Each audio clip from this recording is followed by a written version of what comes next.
یہ ایسی کتاب ہے جس میں کوئی شک نہیں، ہدایت یہ اسے دیتی ہے جو اپنے دل میں خوف خدا رکھتا ہے۔ اس کے بعد اللہ اہل ایمان کو بتاتا ہے کہ ایماندار کون ہے۔ الذین یؤمنون، تین آیتوں کے بعد تین چار صفات بیان کرنے کے بعد اللہ فرماتے ہیں اولئک علی ھدی من ربہم واولئک ھم المفلحون، یہی لوگ ہدایت پہ ہیں اور فلاح پانے والے ہیں۔ پھر اللہ ان کافروں کا تذکرہ کرتے ہیں جو سوچتے سمجھتے بھی اللہ کو نہیں مانتے، اس کے رسولوں کا اقرار نہیں کرتے۔ اللہ فرماتے ہیں انہیں ڈرانا یا نہ ڈرانا برابر ہے، کیونکہ ان کے دلوں پہ مہر لگ چکی۔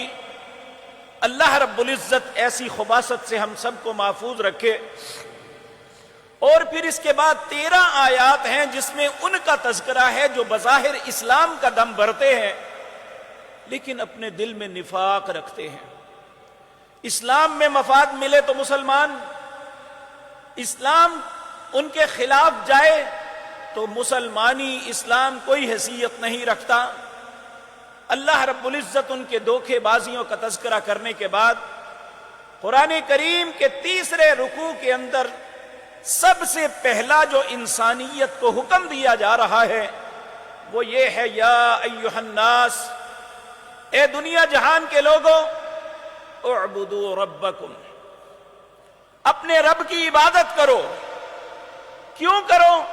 الذی خلقکم، اس لیے کہ اس نے تمہیں پیدا کیا ہے، صرف تمہیں ہی نہیں والذین من قبلکم، جو تم سے پہلے تھے انہیں بھی اللہ نے پیدا کیا تھا۔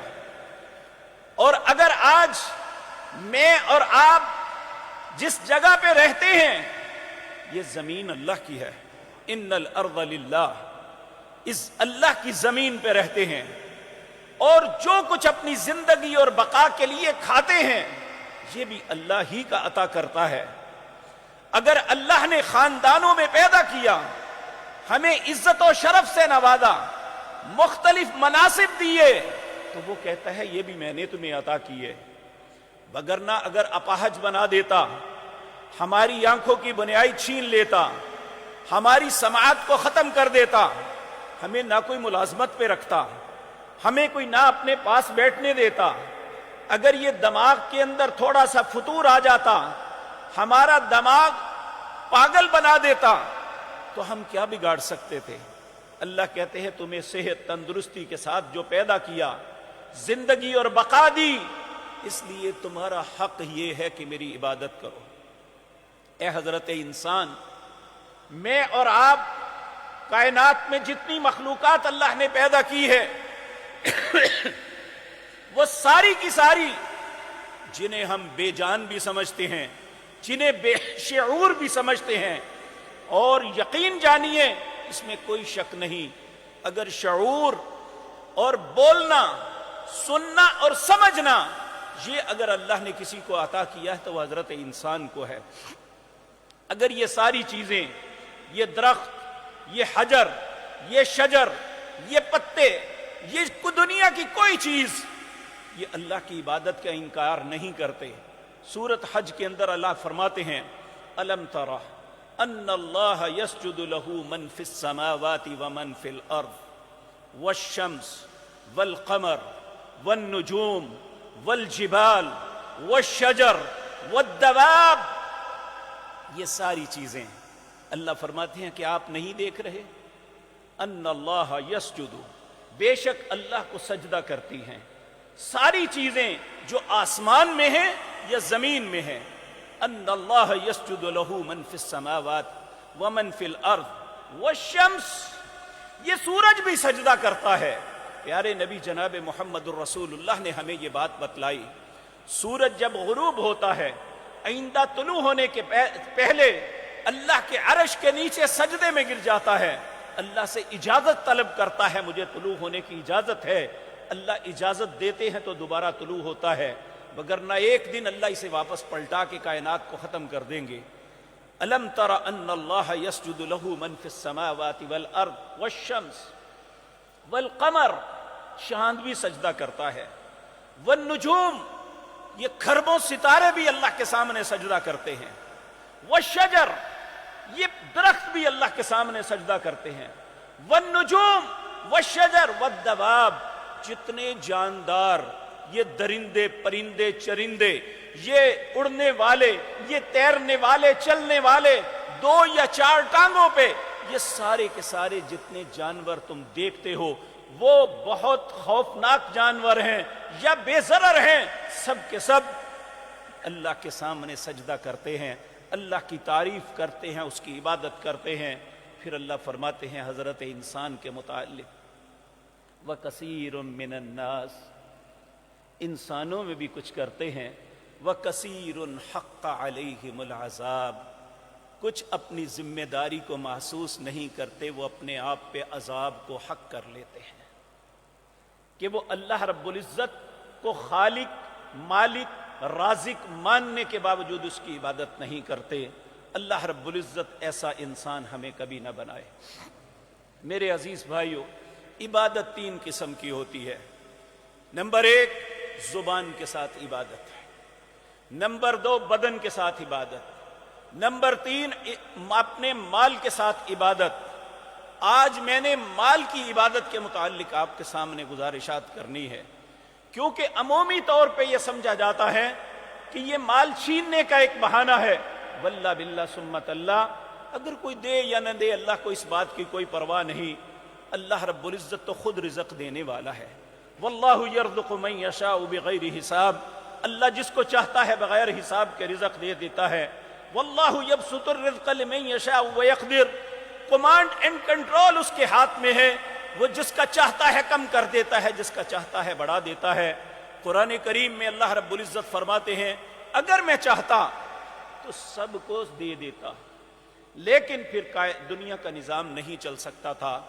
اگر میں نے کسی کو دیا ہے اور کسی سے کم کیا ہے تو اس کا سبب یہ ہے کہ ہر انسان کو ایک دوسرے کا محتاج بنایا ہے۔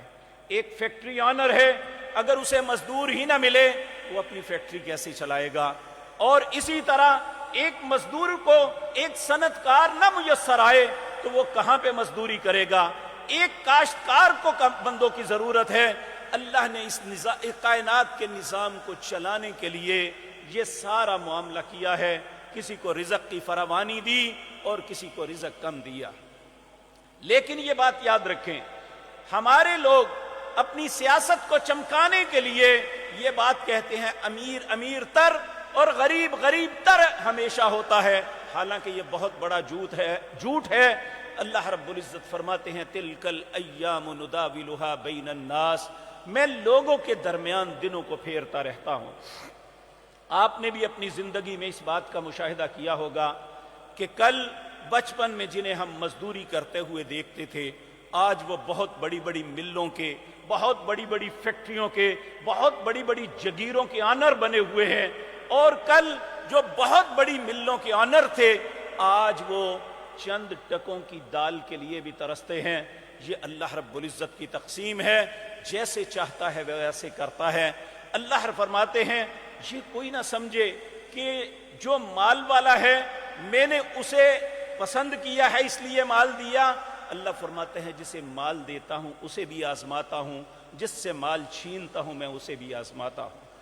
اللہ رب العزت سورۃ فجر کے اندر فرماتے ہیں اللہ اکبر، وَأَمَّا إِذَا مَبْتَلَاهُ رَبُّهُ فَأَكْرَمَهُ وَنَعَّمَهُ فَيَقُولُ رَبِّي أَكْرَمَنِ، میں انسان کو آزماتا ہوں اپنی نعمتیں دے کے، اپنا مال دے کے، اور کون شخص میری بھی عزت کرتا ہے، اس مال کا حق بھی ادا کرتا ہے۔ وَأَمَّا إِذَا مَبْتَلَاهُ فَقَدَرَ عَلَيْهِ رِزْقَهُ، جب کسی سے مال چھینتا ہوں تو یہ کوئی زیادتی نہیں کرتا، پھر یہ کہتا ہے میرے رب نے میری توہین کی۔ اللہ کہتے ہیں میں نے نہیں کی، کلا بل لا تکرمون الیتیم، تیرے مال پہ جن کا حق تھا تم نے وہ حق نہیں ادا کیا، اس لیے میں نے تجھے اس مال سے جو ہے پیچھے کر دیا، یہ مال تم سے چھین لیا، میں نے کوئی زیادتی نہیں کی، کیونکہ تم نے مال کی عبادت کا حق نہیں ادا کیا۔ میرے عزیز بھائیو یہ بات یاد رکھے، آدم علیہ السلام سے لے کر جناب محمد الرسول اللہ صلی اللہ علیہ وسلم تک کوئی بھی نبی، کوئی بھی قوم ایسی نہیں گزری جن پہ اللہ نے 3 چیزوں کو فرض نہ کیا ہو۔ نماز یہ بدن کی عبادت ہے، روزہ یہ بھی بدن کی عبادت ہے، اور زکوٰۃ یہ مال کی عبادت ہے۔ اللہ نے کوئی دنیا میں ایسی قوم نہیں گزری جس پہ یہ تینوں فرائض عائد نہ کیے گئے ہوں۔ اور جب کسی قوم نے ان تینوں باتوں میں اللہ رب العزت کی اطاعت اور فرما برداری کی، اللہ نے ان کے مال کو بھی محفوظ رکھا، ان کی عزت اور شرف کو بھی محفوظ رکھا، اور آخرت میں وہ اللہ رب العزت کے مہمان بنے۔ آج بھی اللہ کا قانون یہی ہے۔ پیارے نبی جناب محمد الرسول اللہ صلی اللہ علیہ وسلم نے ارشاد فرمایا، بنی الاسلام علی 5۔ لوگوں، اسلام 5 چیزوں سے بنتا ہے۔ جس اسلام کے میں اور آپ دعوے دار ہیں، جس کے متعلق جو ہمارا فخر ہے، جسے ہم دنیا کی دوسری اقوام سے اپنے آپ کو ممتاز کرتے ہیں، دنیا کی قوموں کے سامنے فخر کرتے ہیں کہ ہم محمد الرسول اللہ صلی اللہ علیہ وسلم جیسے پیارے نبی کے امتی ہیں، اور ان کے جو دین، ان کا جو مذہب وہ اسلام ہے، ہم اس دین کو ماننے والے ہیں۔ تو پیارے نبی صلی اللہ علیہ وسلم نے فرمایا، پھر اپنا جائزہ لو، اسلام 5 چیزوں سے بنتا ہے۔ حضرت عبداللہ بن عمر رضی اللہ تعالی عنہ اس حدیث کے راوی ہیں۔ امام بخاری، امام مسلم اور دوسرے محدثین نے اپنی کتابوں میں اس حدیث کو درج کیا ہے۔ نبی کریم صلی اللہ علیہ وسلم نے ارشاد فرمایا، بنی الاسلام علی 5۔ اسلام 5 چیزوں سے بنتا ہے۔ سب سے پہلا زبان کی بات، قول، اقرار، شہادت اللہ الہ الا اللہ وان محمد الرسول اللہ۔ میں شہادت دیتا ہوں کہ اللہ تیرے علاوہ میرا کوئی الہ نہیں ہے، اور میں شہادت دیتا ہوں محمد صلی اللہ علیہ وسلم اللہ کے بندے اور اس کے رسول ہیں، اور میرے رہبر اور میرے رہنما ہیں۔ میں ان کی رہبری میں اپنی زندگی بسر کرنا میری زندگی کا فخر ہے۔ پھر آپ نے فرمایا، ایک مسلمان جب اپنی زبان سے اس بات کا اقرار کر لیتا ہے، پھر 4 چیزیں اس پہ عائد ہوتی ہیں۔ نمبر 1 اقام الصلاۃ، نماز کو قائم کرنا۔ نمبر 2 ایتاء الزکاۃ، اپنے مال میں سے غرباء کا حق دینا۔ تیسرا وتصوم رمضان، رمضان آئے تو اس میں اگر وہ صحت اور عافیت کے اندر ہے تو روزہ رکھنا۔ اور وتحج البیت من استطاع الیہ سبیلا، اگر وہ اللہ کے گھر میں آنے جانے کا خرچہ رکھتا ہے، اس کے پاس استطاعت ہے، تو اسے اللہ کے گھر کا حج کرنا۔ اگر وہ استطاعت کے باوجود نہیں کرتا تو اللہ اس کے اسلام کو قبول نہیں کرتا۔ تو میرے عزیز بھائیوں، زکوٰۃ یہ ایک مالی عبادت کا نام ہے۔ زکوٰۃ کے 2 معنی کیے ہیں۔ ایک معنی ہے زکوٰۃ کا پاک کرنا، اور یہ حقیقتاً جس طرح ہم نماز پڑھتے ہیں، آپ سب جتنے بھائی اللہ کے گھر میں تشریف لائے ہیں، آپ نے وضو کیا، وضو کر کے کوئی نفل پڑھا، اور اس کے بعد آپ فرائض کے لیے بیٹھے تشریف فرما ہیں۔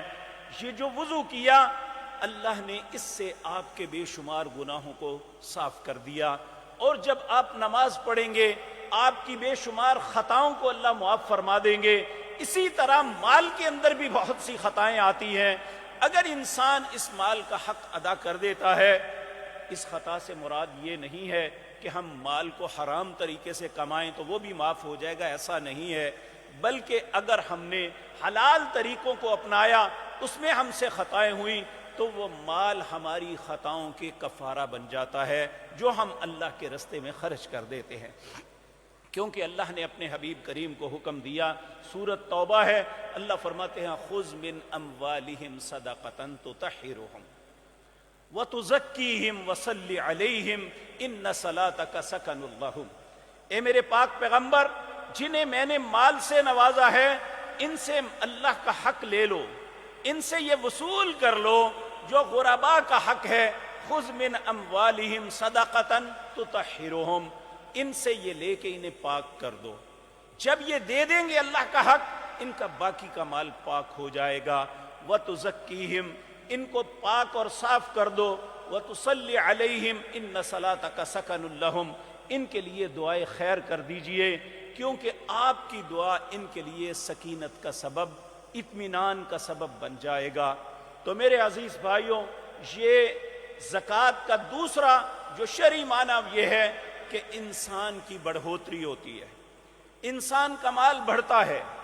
دنیا کا اکنامکس کا اصول یہ ہے، آپ کے پاس 100 روپے ہے، اگر آپ اس میں سے 2.5 روپے دے دیں گے، وہ 97.5 بچیں گے، اس میں سے 2.5 روپے کم ہو جائیں گے۔ لیکن اللہ کہتا ہے یہ دنیا کا اصول ہے، میرا اصول اس کے برعکس ہے۔ وہ اصول اللہ نے تیسرے پارے سورۃ بقرہ میں فرمایا۔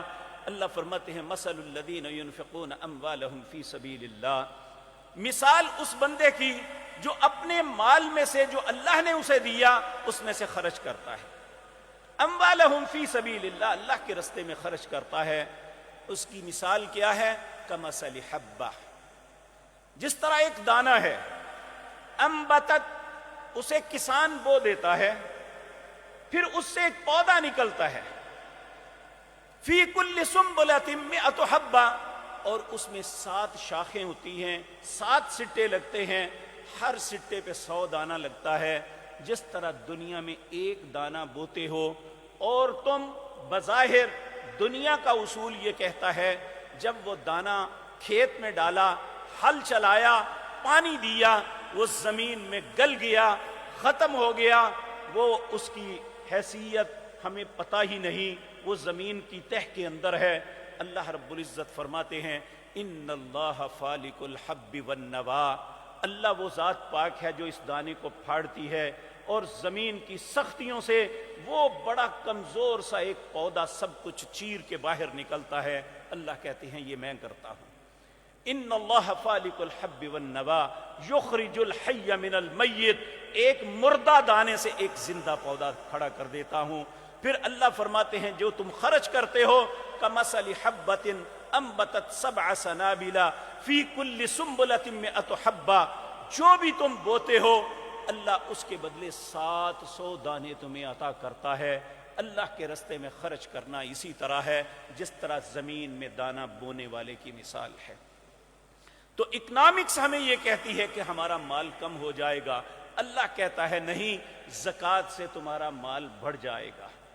یہ حقیقتاً بظاہر تو ہم اپنے مال کا حق ادا کرتے ہیں، لیکن اللہ فرماتے ہیں یہ جو تم نے میرے بندوں میں سے ان کو دیا جو مجبور تھے، بے بس تھے، ان کے پاس مال نہیں تھا، زندگی گزارنے کا توشہ نہیں تھا، تم نے اللہ کا حکم سمجھ کے اسے عطا کر دیا، تو تم نے حقیقتاً اسے نہیں دیا، اپنے رب کو قرضہ دیا ہے۔ ان تقرضوا اللہ قرضا حسنا، تم نے اللہ کو بہترین قرضہ دیا ہے، اب اللہ تمہیں بڑھا کے واپس لٹائے گا۔ تو اللہ رب العزت ان چیزوں کو، وہ لوگ، آپ یہ بات یاد رکھیں، کچھ ایسی چیزیں ہیں جو کیلکولیٹ ہو جاتی ہیں، گنی جاتی ہیں، ان پہ ضرب اور تقسیم لگ جاتی ہے، لیکن اللہ کی تقسیم پہ کوئی ضرب نہیں لگ سکتی۔ اللہ کی تقسیم کا احساس ہمیں سال کے اندر ہمارے پیسے مر بھی جاتے ہیں، سال کے دوران بے شمار پارٹیاں ہمارے پیسے لے کے بھاگ جاتی ہیں، بے شمار مال میں ہمیں نقصان بھی ہو جاتا ہے، اور بہت سا مال ٹال بھی بڑھ جاتا ہے، لیکن سال کے بعد ہم انہیں انتہائی کم قیمت کے لکھ کے جب حساب کرتے ہیں تو آنکھیں کھلی کی کھلی رہ جاتی ہیں کہ اللہ نے ہماری راس میں کتنی برکت عطا فرما دی ہے۔ یہ ہر سال ہم اپنی نظروں سے، اپنی آنکھوں سے اس بات کا مشاہدہ کرتے ہیں۔ انسان جب تک حساب نہیں کرتا پریشان رہتا ہے، نہ معلوم میرا سال کیسے گزرا ہے، لیکن جب حساب ہوتا ہے ہر آنے والے دن اللہ اس کے مال میں برکت نازل فرما دیتا ہے، اور اس کی راس پہلے سے بڑھ جاتی ہے۔ ہر آنے والے وقت اللہ اس کے لیے آسانیوں کے دروازے کھول دیتا ہے، لیکن یہ تب ہوتے ہیں جب وہ اللہ کے حکم کی تعمیل کرتا ہے۔ تو اگر تو ہم یہ کریں گے تو اللہ بھی ہمارے لیے آسانیاں کرے گا، لیکن اگر ہم اللہ کے دیے ہوئے مال میں بخیلی کریں گے تو پھر یاد رکھیں ہمارے لیے کوئی نیکی کا رستہ آسان نہیں ہوگا۔ اللہ رب العزت سورۃ واللیل میں فرماتے ہیں وَأَمَّا مَن بَخِلَ واستغنا وکذب بالحسنی فسنیسرہ للعسری. جو شخص بخیلی کرتا ہے، اللہ نے جو اسے دیا ہے وہ اللہ کا حق ہی پورا نہیں کرتا بلکہ بخیل بن جاتا ہے، اسے اپنے پاس سنبھالتا ہے. واستغنا وکذب بالحسنی، ہر اچھی بات کی تصدیق کرنے کے بجائے، اچھی بات کو قبول کرنے کے بجائے ہر اچھی بات کو جھٹلاتا ہے. اللہ فرماتے ہیں فَسَنُيَسِّرُهُ لِلْعُسْرَى، اللہ اس کے لیے برائی کے رستے آسان کر دیتا ہے. اس کے لیے نماز مشکل ہو جاتی ہے، اس کے لیے مال خرچ کرنا مشکل ہو جاتا ہے، اس کے لیے روزہ رکھنا مشکل ہو جاتا ہے. اور کس کے لیے آسان ہوتا ہے؟ فَأَمَّا مَنْ أَعْطَى وَاتَّقَى وَصَدَّقَ بِالْحُسْنَى فَسَنُيَسِّرُهُ لِلْيُسْرَى. جو شخص عطا کرتا ہے، لوگوں کی پاکٹوں پہ نظر نہیں رکھتا بلکہ لوگوں کی خیر کرتا ہے، لوگوں کو دیتا ہے. ایک وہ ہے جن کا ہم پہ حق ہے، یہ ہم ان پہ احسان نہیں کرتے، ہم اپنے اوپر سے وہ حق ادا کر رہے ہیں جو اللہ نے ہم پہ لازم کیا تھا. اگر کسی غریب کی مدد کرتے ہیں، کسی یتیم کے سر پہ دست شفقت رکھتے ہیں تو حقیقتاً اپنے مال کو بچا رہے ہیں، اس پہ احسان نہیں کر رہے. حقیقتاً جو مال ہمارے پاس ہے اس کی انشورنس کروا رہے ہیں. یہ اقساط دے کے جو زکوٰۃ کی صورت میں ہے، ہمارا مال انشور ہو جاتا ہے اللہ کی نظر میں. وہ مال نہ کم ہوتا ہے اور نہ ہی وہ مال چھینا جاتا ہے جب انسان اس مال کا حق ادا کر دے. کہ کہا فَأَمَّا مَنْ أَعْطَى، جو شخص عطا کرنے والا ہے، وَاتَّقَى، اور اپنے دل میں خوف خدا رکھتا ہے، وَصَدَّقَ بِالْحُسْنَى، ہر اچھی بات کو سچ مان کے اس کے مطابق چلتا ہے، فَسَنُيَسِّرُهُ لِلْيُسْرَى، اللہ اس کے لیے نیکی کے رستوں کو کھول دیتا ہے. اگر ہم بھی چاہتے ہیں ہمارے لیے تو پھر ہمیں جہاں نماز کو ایک عبادت سمجھ کے ادا کرتے ہیں کہ یہ میرے رب کا ایک حکم ہے، میں اسے ادا کروں گا تو میرا رب مجھ پہ راضی ہوگا، اگر نہیں پڑھوں گا میرا رب ناراض ہو جائے گا. جس طرح روزہ ایک عبادت سمجھ کے کرتے ہیں کہ اگر میں نے نہ رکھا تو میرا رب مجھ پہ ناراض ہو جائے گا، مجھے یہ بھوک اور پیاس برداشت کرنی ہے اپنی گناہوں کی تلافی کے لیے، اللہ کی رضا کے لیے، اس کو خوش کرنے کے لیے. اللہ رب العزت فرماتے ہیں پھر اپنے مال کی عبادت کو بھی عبادت سمجھ کے ادا کرنا. یہ میرے رب کا حکم ہے، یہ اس کی ایک عبادت ہے جو میں نے ادا کرنی ہے. اس سے دو فائدے ہوں گے، ایک میرا مال انشور ہو جائے گا، دوسرا میرا مال کم نہیں ہوگا، زیادہ ہوگا. جب انسان اس بات پہ ایمان رکھ کے یہ سب کچھ کرے گا تو پھر اللہ واقعتاً اس کے ساتھ یہ دونوں معاملے کر دے. اب سوال یہ پیدا ہوتا ہے، ہر آدمی تو استطاعت نہیں رکھتا کہ وہ لوگوں کو بانٹتا پھرے. بعض لوگ ہینڈ ٹو ماؤتھ ہوتے ہیں، وہ صبح کمایا رات کو کھا لیا، رات کو کمایا صبح کھا لیا، تو ان سے تقاضا بھی نہیں بلکہ ان کو دینے کا تقاضا کرتے ہیں. تقاضا کس سے ہے؟ جو ایک خاص نصاب تک پہنچ جاتا ہے. اگر ایک شخص کے اثاثے 7.5 تولے سونا، 85 گرام سونا، اس کے برابر اس کے اثاثے ہیں. اثاثوں میں کیا چیز ہے؟ اس کا کیپٹل، نقد رقم، وہ چاہے بینک میں رکھی ہوئی ہے یا پاس ہے. بینک میں رکھنے کا مطلب سیونگ میں نہیں ہے، فرنٹ اکاؤنٹ میں حفاظت کے لیے صرف. جو شخص اس کا کیپٹل، اس کے پاس جو گھر میں سونا ہے، یہ اس کی مالیت 7.5 تولے سونے کے برابر پہنچ جاتی ہے تو اس پہ زکوٰۃ لازم ہے. اب وہ زکوٰۃ دے گا اور یہ مال اس کے پاس سال پورا رہے. جو اس سے کم ہے اس کے اوپر زکوٰۃ نہیں ہے، اللہ اسے تقاضا ہی نہیں کرتا، کیونکہ وہ شخص ہینڈ ٹو ماؤتھ ہے، وہ صرف کماتا ہے اور کھاتا ہے، اس کے پاس سیونگ اتنی نہیں ہوتی کہ وہ بانٹ سکے. ہاں اگر وہ اپنی مرضی سے کچھ نہ کچھ دے دیتا ہے، اللہ کو وہ شخص انتہائی محبوب ہے ہاتھ سے محنت کر کے اپنی حق سے نکال کے پھر بھی وہ دوسروں کو دے دیتا ہے۔ اس طرح کے سورت حشر کے اندر ایک شخص کا تذکرہ ہے، ان کا نام جابر بن عبداللہ تھا۔ نبی کریم صلی اللہ علیہ وسلم کے پاس ایک مہمان آیا، آپ نے اپنے سارے گھروں میں اطلاع بھیجی، ایک مہمان آیا ہے اسے کھانا کھلانا، کسی گھر سے کچھ تھا۔ آپ نے کہا کون ہے جو آج رسول اللہ صلی اللہ علیہ وسلم کے مہمان کو کھانا کھلائے؟ حضرت جابر فوراً گھر گئے، جا کے اپنی زوجہ سے کہنے لگے کہ ہمارے گھر میں کچھ کھانے کے لیے ہے؟ وہ کہنے لگے نہ آپ کے لیے نہ میرے لیے، بچوں کے لیے ہے۔ آپ نے فرمایا بچوں کو کسی طرح سلا دو، نبی کریم کے مہمان کی مہمان نوازی کریں، اللہ خوش ہو جائے گا۔ اور عرب میں یہ رواج ہے، جب تک میزبان ساتھ نہ کھائے وہ کھانا مہمان نہیں کھاتا۔ اپنی بیوی سے کہا ممکن ہے مہمان نہ کھائے جب میں نہیں کھاؤں گا، جب تم کھانا رکھو گی جو دیا ہے اسے بجھا دینا، میں منہ سے آوازیں نکالتا رہوں گا کہ میں بھی کھا رہا ہوں، کا پیٹ بھر جائے گا۔ پھر رات کا اندھیرا ہے، کوئی دیکھنے والا نہیں، کہ میاں بیوی نے ایک پلاننگ کی، اس کے مطابق گھر میں جو بچوں کے لیے تھوڑا سا تھا وہ بھی کھلا دیا۔ جب صبح ہوئی فجر کی نماز کے لیے گئے، نبی کریم صلی اللہ علیہ وسلم حضرت جابر کو دیکھ کے بار بار مسکرا رہے تھے۔ آپ نے فرمایا اللہ کے پاک پیغمبر، اللہ آپ کو ہنستا رکھے، کیا معاملہ ہے؟ آپ نے فرمایا رات کو تم نے کیا کیا؟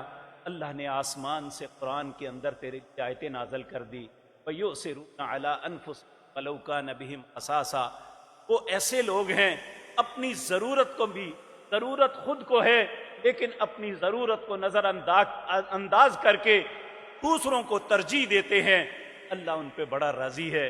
تو اے جابر تیرے لیے اللہ نے یہ آیتیں نازل فرما دی، اتنے وہ خوش تھے۔ تو میرے عزیز بھائیوں، اگر کوئی وہ اس نصاب تک نہیں پہنچتا تو کچھ خرچ کرے تو اس کی مرضی ہے، لیکن اللہ نے اسے پابند نہیں بنایا۔ ہاں پابند وہ ہے جس کا کیپٹل، جس کے پاس سونا یہ 7.5 تولے کے برابر ہوگا، آج کے اعتبار سے یہ 15 لاکھ روپے یا 15.25 لاکھ روپے رقم بنتی ہے۔ اگر اس کے پاس اتنا کیپٹل ہے کہ اس کی کاروبار کا سرکل اتنا ہے تو اس پہ زکوٰۃ لازم ہے، وہ 40 میں اللہ کا حق دے گا، 39 اس کے پاس رہیں گے۔ اگر ایک آدمی کاشتکاری کرتا ہے تو اس کی زکوٰۃ کا حکم یہ ہے، اگر اس کی زمین کو پانی آسمانی لگتا ہے کہ پانی لگانے کے لیے کوئی خرچ، کوئی محنت نہیں کرنی پڑتی، بارانی زمین ہے اور آسمانی پانی سے ہی اس کی فصل پکتی ہے، اس کی اگر 10 من فصل ہوگی، 10 من سے 1 من وہ غرباء کو عطا کرے گا۔ اگر وہ پانی ہے کنویں سے یا ٹیوب ویل سے یا کسی بھی طریقے سے تو وہ 20 من میں 1 من یہ گندم، چنا، دالیں اور ان چیزوں پہ ہوگی، سبزیوں کے اوپر اللہ کے نبی جناب محمد الرسول اللہ نے زکوٰۃ نہیں۔ اسی طرح جو لوگ جانور پالتے ہیں دودھ کے لیے، نبی کریم صلی اللہ علیہ وسلم نے فرمایا جس کے پاس 5 اونٹ ہوں گے وہ 1 سال کے اونٹ کا بچہ جو ہے وہ زکوٰۃ ادا کرے گا۔ جس کے پاس 30 بھینسیں یا گائیں ہوں گی تو وہ 1 سال کا گائے کا یا بھینس کا بچہ جو ہے وہ بطور زکوٰۃ دے گا۔ جس کے پاس 40 بکریاں ہوں گی، 39 ہوں گی، اس پہ زکوٰۃ نہیں ہے۔ 29 بھینسیں یا گائے ہوں گی تو اس پہ زکوٰۃ نہیں۔ جب 40 ہوں گی تو اس پہ 1 گائے یا 1 بھینس ہے۔ اگر 40 بکریاں ہوں گی تو 1 بکری اللہ کے رستے میں دینی ہے۔ طرح میرے عزیز بھائیوں، اللہ رب العزت نے اگر کسی انسان کو خزانہ ملتا ہے تو پھر اس پہ 100 میں سے 5% زکوٰۃ اللہ کے رستے میں اس پہ ادا کرنی ہے۔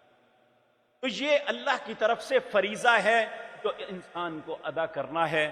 اس فریضے کو خوش دلی سے ادا کریں گے تو اللہ ہمارے مالوں کو اور کر دیں گے، ہماری اس عبادت کو قبول فرما لیں گے، ہمارے مالوں کو پاک کر دیں گے۔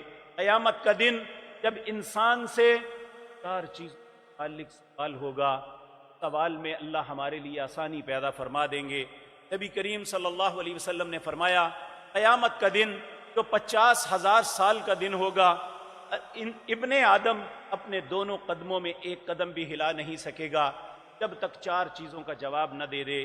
پہلی بات، اللہ پوچھیں گے میں نے تمہیں زندگی دی، بتا کہاں گزاری؟ دوسرا سوال، میں نے جوانی دی، کہاں برباد کی؟ اور مال کے متعلق 2 سوال ہوں گے، میں نے مال دیا، پہلے یہ بتا کمایا کہاں سے تھا، جائز اور ناجائز؟ دوسرا، پھر اسے خرچ کہاں کیا تھا؟ اس طرح ہم اپنی زندگی کے معاملے میں آزاد نہیں، ہم اپنی جوانی کے معاملے میں آزاد نہیں، مال کمانے اور خرچ کرنے میں بھی آزاد نہیں، نہ ہم خرچ اپنی مرضی سے کر سکتے ہیں نہ کما اپنی مرضی سے سکتے ہیں۔ اللہ کے حکم کے مطابق کمائیں گے، اللہ کے حکم کے مطابق خرچ کریں گے تو اس دن کی آسانی ہمارے مقدر میں آ جائے گی۔ اگر ایسا نہیں کریں گے تو پھر ہم اللہ کی بارگاہ میں جواب نہیں پائیں گے۔ العیاذ باللہ، اللہ سب انسانوں کو محفوظ رکھے۔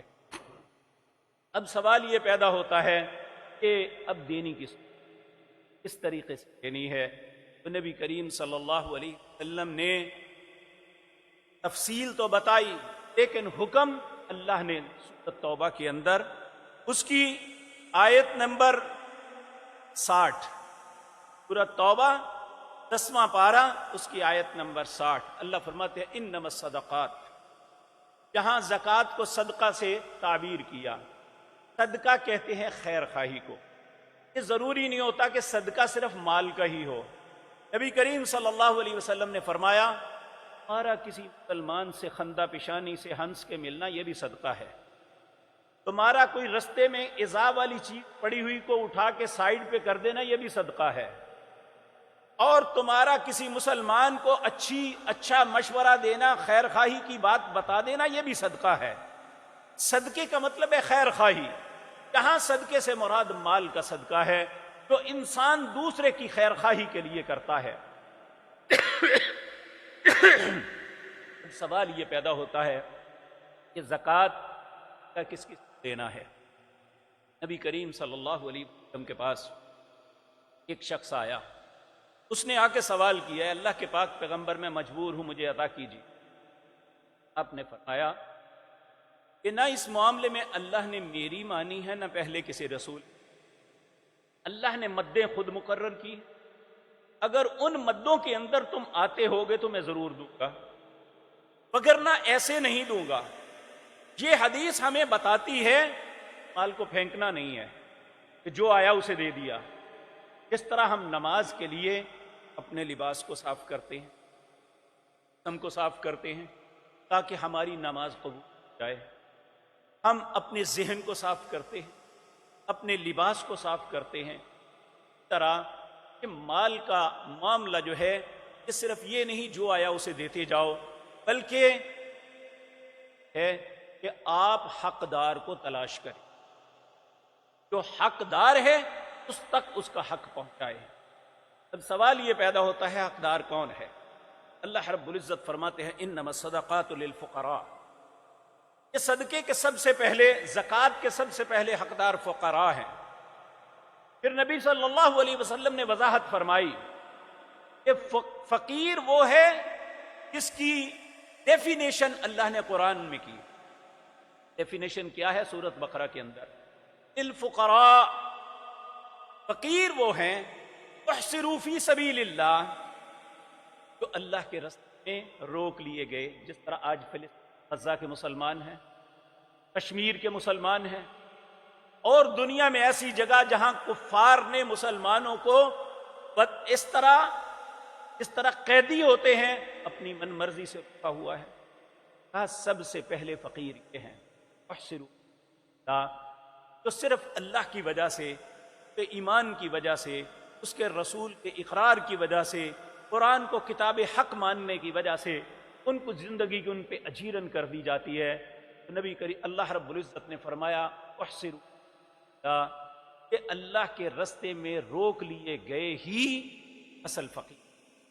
نبی کریم صلی اللہ علیہ وسلم نے فرمایا کہ جو تمہارے گھروں کے باہر آ کے 1 کھجور 2 کھجور 1 روپیہ 2 روپے 10 روپے لے کے راضی ہو جاتے ہیں، یہ فقیر نہیں ہے، یہ پیشہ ور گداگر ہیں۔ فقیر کون ہے؟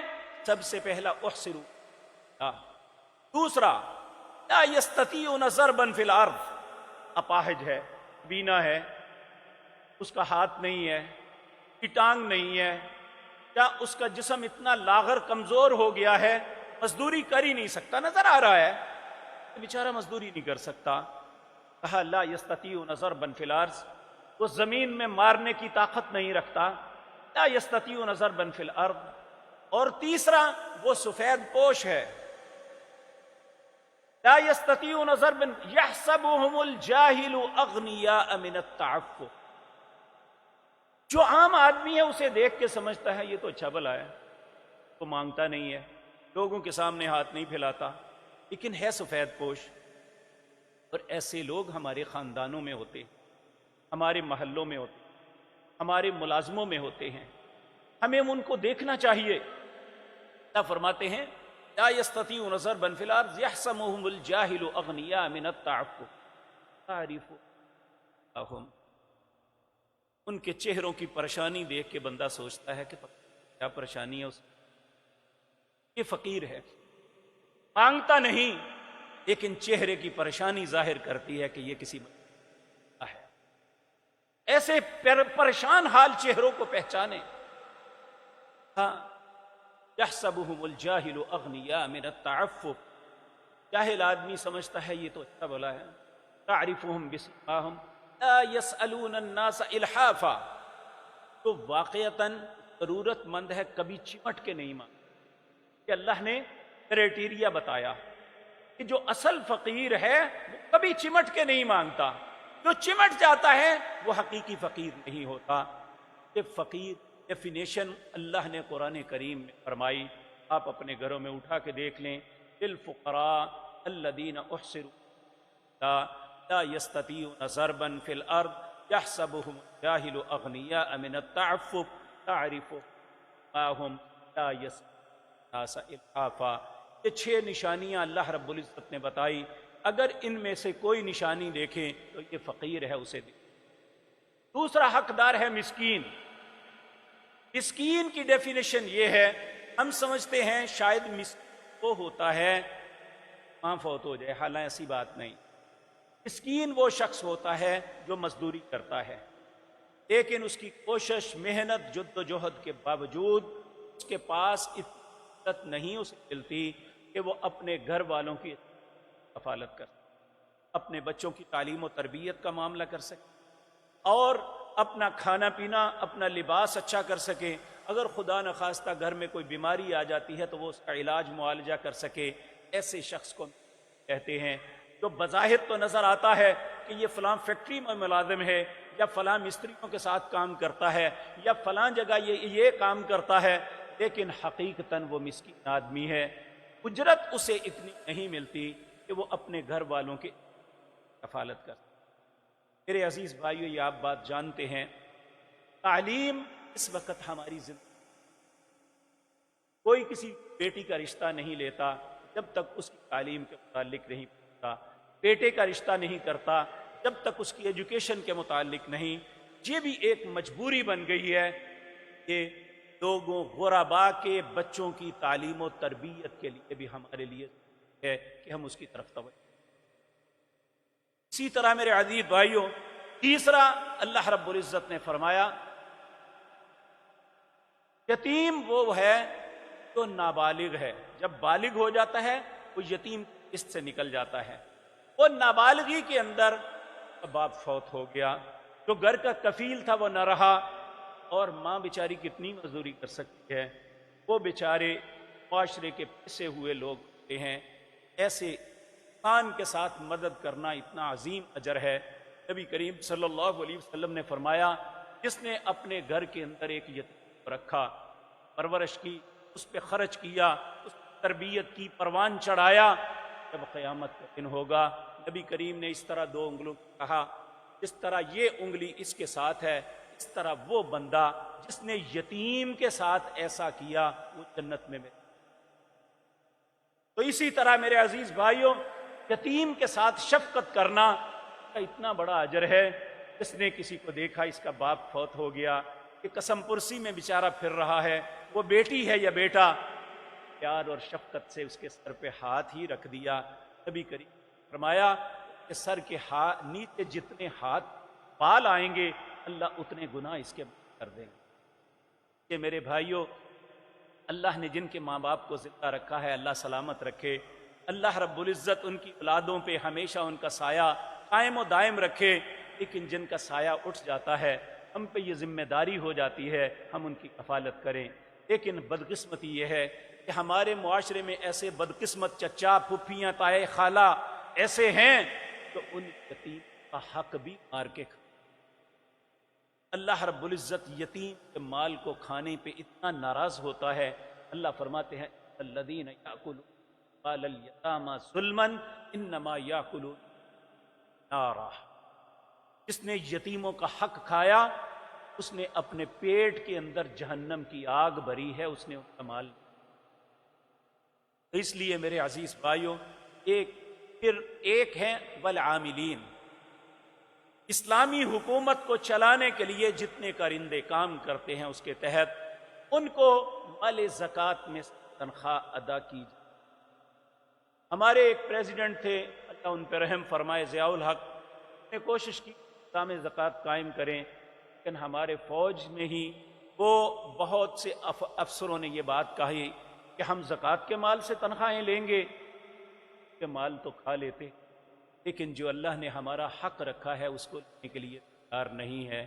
یہ زکوٰۃ ایسا نہیں ہے. جن کا حق اللہ نے بنایا ہے ان کے لیے یہ مال ہے یا ان کے لیے یہ برائی ہے. جن کا حق ہے وہ اپنے حق کو لیں تو ان پہ کوئی گناہ نہیں. اللہ ہمیں ہدایت نصیب فرمائے. اور ایک زکوٰۃ کے حقدار ہیں مؤلفۃ القلوب. وہ لوگ تو مسلمان ہوتے ہیں لیکن استقامت نہیں ہوتی.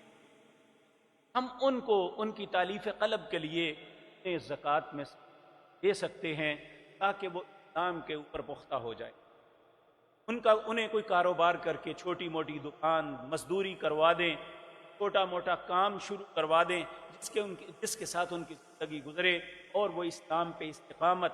ہاں، جو شخص کافر ہے اور اپنے مذہب پہ سٹرک ہے بات نہیں، صدقہ نہیں دیا جا سکتا. اسی طرح وفی الرقاب، اللہ اکبر، گردن چھڑانا. گردن چھڑانے سے مراد ایک شخص ناجائز، آج کی مجلس میں، اس زمانے میں غلام لونڈیوں کے کنسپٹ تھے، اب یہ ختم ہو گئے دنیا میں. اب گردن کو آزاد کروانا یہ ہے ہمیں علم ہو جائے ایک شخص ناجائز جو ہے مختلف مقدمات میں گرا ہوا ہے، اس کی ضمانت یا اسے بری کروانے کے لیے ہم اس پہ کچھ پیسہ انویسٹ کر دیں تو اس کی جان چھوٹ سکتی ہے. تو ہم ایسے انسان کو چھڑانے کے لیے تو کسی جرم میں نہیں، قتل کر کے، چوری کر کے، ڈکیتی کر کے، فراڈ کر کے اندر ہوا ہے اسے نہیں، تو ناجائز کسی مقدمے میں پھنسا ہوا ہے اس کو چھڑانے کے لیے اگر کچھ پیسہ خرچ کرتے ہیں تو اپنی ذات سے کریں. والغارمین، چٹی پڑ گئی، مجلس میں آپ بیٹھے ہوئے ہیں، آپ نے کسی کی ضمانت دے دی کہ یہ اگر آپ کو پیسے نہیں دے گا تو میں دے دوں گا. اب وہ شخص مکر جاتا ہے، بھاگ جاتا ہے، مر جاتا ہے. اللہ نے کہا جو مسلمان نے وعدہ کیا ہے اسے پورا کرنا. اللہ اس معاملے میں چاہے وہ مالدار بھی ہے، اس کے پاس سب کچھ ہے، وہ اپنی زکوٰۃ میں سے بھی وہ چٹی بھر سکتا ہے، لوگوں سے زکوٰۃ کے پیسے لے کے بھی وہ چٹی ادا کر سکتا ہے. اللہ مسلمان کو بدعہد نہیں دیکھنا چاہتا. یہ بدعہدی جو ہے، وعدہ کر کے مکر جانا، کہ منافق کی علامت کہا. اللہ مسلمان سے یہ نہیں چاہتے. بے شک یہ نہیں دینے، وعدہ تو کیا تھا نا کہ یہ نہیں دے گا تو میں دے دوں گا. اسی طرح والغارمین، مقروض آدمی نے بینک سے لون لے کے قرضہ نہیں لیا ہوا، ایسے مقروض کو زکوٰۃ نہیں دی جا سکتی. ہاں، ایک شخص کرائسس میں آ جاتا ہے، دکان پہ آگ لگ، نقصان ہو گیا، جو چیز بنائی تھی وہ مارکیٹ میں قبول نہیں ہوئی، فیل ہو گئی اور اسے زیادہ نقصان ہو گیا. ایسے شخص کو جو قرض کے اندر دب جاتا ہے قرض ادا کرنا جو ہے یہ بھی زکوٰۃ کے مال سے ادا کیا جا سکتا ہے۔ اسی طرح وفی سبیل اللہ، یہ بڑا وسیع لفظ ہے، اللہ کے راستے میں یہ جہاد فی سبیل اللہ پہ بھی کیا جاتا ہے، اور اللہ کے کلمے کو بلند کرنے کے لیے کچھ بھی، دین کی تعلیم و تعلم کے لیے، دین کے اداروں کو قائم کرنے کے لیے۔ اسی طرح آج کے دور میں ہسپتال اور ہر انسان علاج معالجہ آسانی سے کروا سکتا۔ بہت سے غربا ہیں ان کے بیچاروں کے پاس ایسے بھی ایسے رفاہی ہسپتال قائم کرنا اور ان کی مدد کرنا تاکہ وہاں غریبوں کا علاج ہو، یہ زکوٰۃ کے مال سے کیے جا سکتے ہیں، یہ فی سبیل اللہ کی مدد۔ طرح ابن السبیل، کافر آدمی اپنے گھر میں اچھا بلا ہے، آج عمرے کے لیے گیا یا دور دراز سفر پہ گیا، جیب کٹ گئی یا زیادہ راہ ختم ہو گیا، تو وہ شخص اپنے گھر آنے تک کے لیے لوگوں سے مانگ سکتا ہے اور اسے جانا چاہیے۔ لیکن میرے بھائیوں، بدقسمتی یہ ہے آج لینے والے میں حقدار نہیں ہوں، جھوٹ بول کے یہ سب کچھ کر رہا ہوں۔ بات یاد رکھ لینی چاہیے، نبی کریم صلی اللہ علیہ وسلم جو حقدار نہیں ہے، یعنی حد میں نہیں آتا، وہ اپنے ہاتھ کو دراز کرتا ہے کہ میں حقدار ہوں۔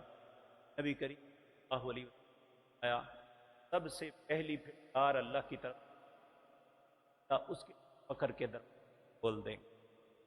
اب وہ مانگتا ہی رہے گا، کبھی بھی اس کا ہاتھ پیچھے۔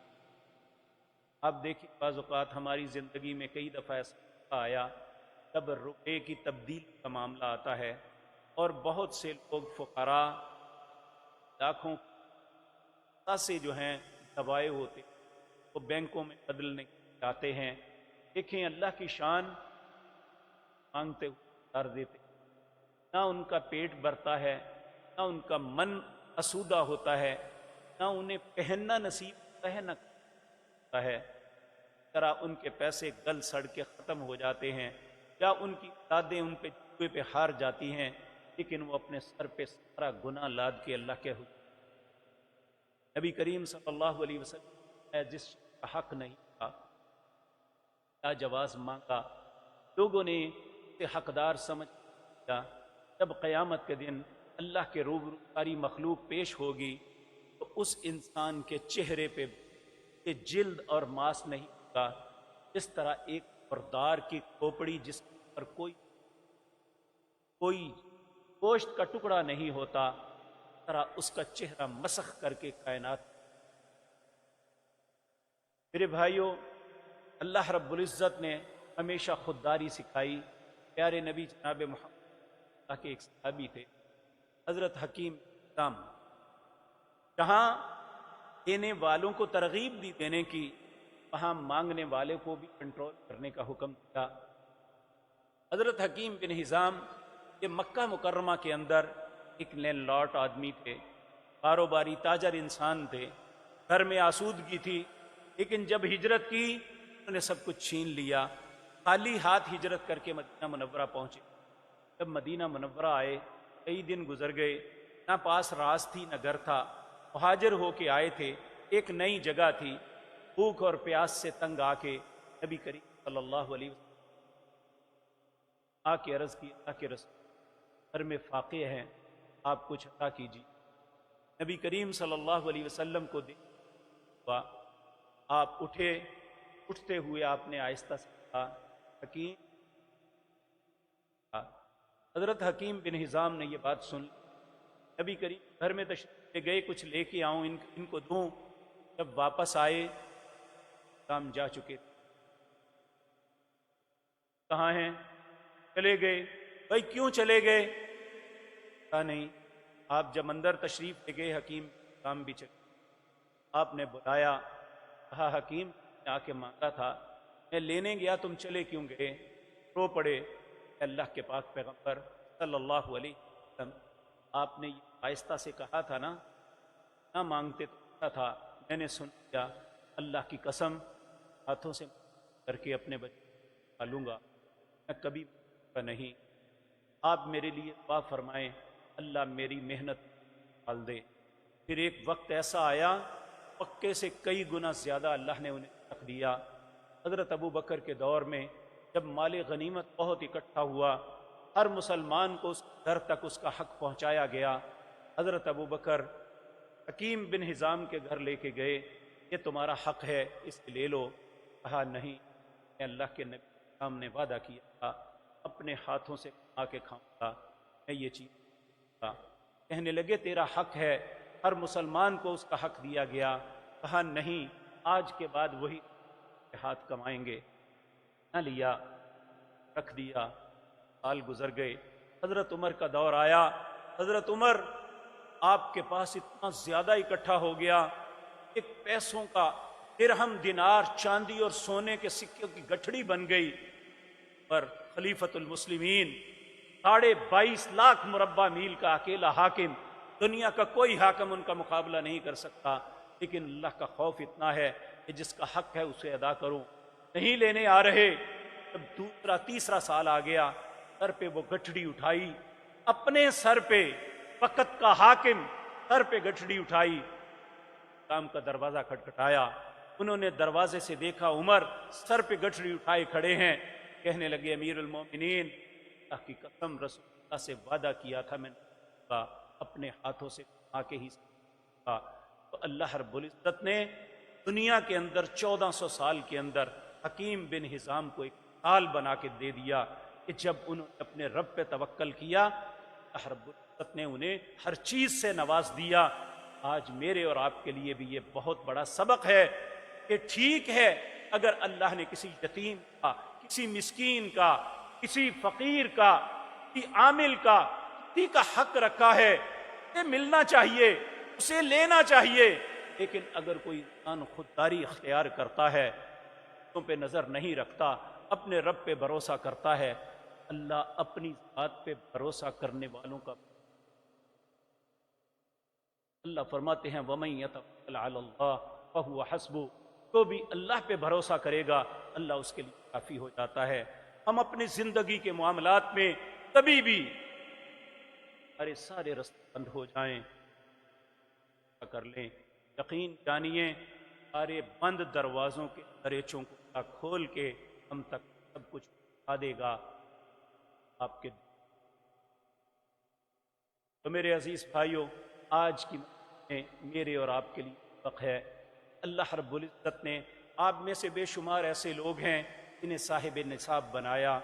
اللہ رب العزت ان کو توفیق عطا فرمائے، جس طرح وہ نماز ایک عبادت سمجھ کرتے ہیں، اس طرح وہ روزہ ایک عبادت سمجھ کے، حج اور عمرہ ایک عبادت سمجھ کرتے ہیں، ایک عبادت سمجھ کے ادا کریں اور اس کے حقیقی حقداروں تک وہ حق پہنچائیں۔ اللہ رب العزت آپ کے مالوں میں، آپ کی عزتوں میں برکت عطا فرمائے۔ اللہ آپ پہ بات میں انسان جب ترقی کی جانب جاتا ہے تو اس کے لیے بڑی خیر کا سبب ہوتا ہے، لیکن جب کوئی انسان تنزلی کی طرف آتا ہے کہ کسی انسان کے لیے بہت ہی ہار وقت ہوتا ہے، بعض اوقات تو لوگ ہارٹ اٹیک ہو جاتا ہے۔ تو میرے بھائیوں، اپنے آپ کو بچانے کے لیے تاکہ ایک دعا کا حصہ، کل میں ایک نوجوان گھر سے اپنے کاروبار کے لیے گیا، وہ ایک ایکسیڈنٹ کے اندر جاتا تھا، جنازہ پڑا، ذہن میں خیال آیا کیا ہے، وقت یہ ختم ہو سکتا ہے، نہ جوانی نہ بڑھاپا نہ بچپن، کچھ نہیں، جب اللہ کا حکم جانا ہے جانا ہے۔ پہلی بات تو یہ اپنے مال، اپنی اولاد، اپنے ذات سوال نعمت کی، نبی کریم کی یہ دعا اپنی زندگی کا حصہ بنانی چاہیے۔ اپنے مال کے متعلق بھی پہلی دعا اللہ سے پناہ طلب کرتے 4 چیزوں۔ پہلی چیز اللہم اعوذ من زوال نعمت، اے اللہ اس بات سے تیری پناہ چاہتا ہوں جو نعمتیں تو نے مجھے عطا کی ہیں ان پہ کبھی زوال آئے، وتحول عافیتک، جو صحت اور تندرستی دی ہے یہ بیماری میں بدل جائے اللہ اس بات سے بھی، وفجاءت نقمتک، اچانک کوئی آفت آن پڑے اس بات سے بھی تیری پناہ چاہتا ہوں، وجمیع سخطک وغضبک یا ارحم الراحمین، اے اللہ ہر قسم کے ناراضگی سے۔ ایک دعا شام کے اذکار میں ہے، نبی کریم صلی اللہ علیہ وسلم کہ انسان اس کے اہل و عیال اس کے مال و دولت کے لیے باڈی گارڈ لفظ ہے، آپ اللہ سے یہ کہتے اللہم انی اسألک العفو والعافیۃ فی الدنیا والآخرہ، اے اللہ مجھے دنیا اور آخرت کے جتنے معاملات ہیں اس میں معافی اور عافیت، عافیت کہتے ہیں صحت، تندرست، بھلائی، اچھائی عطا کرنا، اللہم انی اسألک العفو والعافیۃ فی دینی ودنیای واہلی ومالی، یہ چار چیزیں، اے اللہ میرے دین کے معاملے میں عافیت اور معافی دینا، اگر دین کے معاملے میں غلطی ہو، ودنیای، میرے دنیا کے معاملات میں بھی اللہ مجھے معافی اور عافیت، واہلی ومالی، میرے اہل و عیال اور میرے مال کے متعلق بھی عافیت اور معافی، اللہم استر عوراتی، اے میری پردہ پوشی، وآمن رواتی، گھبراہٹ کے وقت مجھے امن عطا کرنا، اللہم احفظنی من بین یدی، اللہ میری آگے سے حفاظت فرما، ومن خلفی، پیچھے سے حفاظت فرمانا، وعن یمینی، دائیں سے حفاظت فرمانا، وعن شمالی، بائیں سے حفاظت فرمانا، ومن فوقی، میری اوپر سے حفاظت فرمانا، وَأَعُوذُ بِعَظْمَتِكَ أَنْ أُغْتَالَ مِنْ تَحْتِي، میں تیری عزت کا واسطہ تمہیں دیتا ہوں کہ مجھے ہلاک نہ کر۔ میرے بھائیو یہ دعائیں اپنی زندگی کا حصہ، اگر ہم چاہتے ہیں نعمتیں، صحت اور عافیت، جو عزت اور شرف اللہ نے ہمیں دنیا میں عطا کیا ہے زوال نہ آئے، تو پھر اللہ کے حق کو پورا کریں اور اللہ سے زوال کی رہیں۔ اللہ آپ سب کی، ہم سب کی حفاظت فرمائے، اللہ ہر مسلمان کے گھروں کو خوش کر دے، اللہ ہر مصیبت اور آفت سے محفوظ رکھے، اللہ جنہیں مال دیا ہے اس کا حق ادا کرنے کی توفیق عطا فرما، اے اللہ جسے نہیں دیا انہیں اپنے فضل سے غنی کر دے، اے اللہ جن کا حق ہے ان تک پہنچانے کی ہمیں توفیق بخشنا۔ اقول قولی ھذا واستغفر۔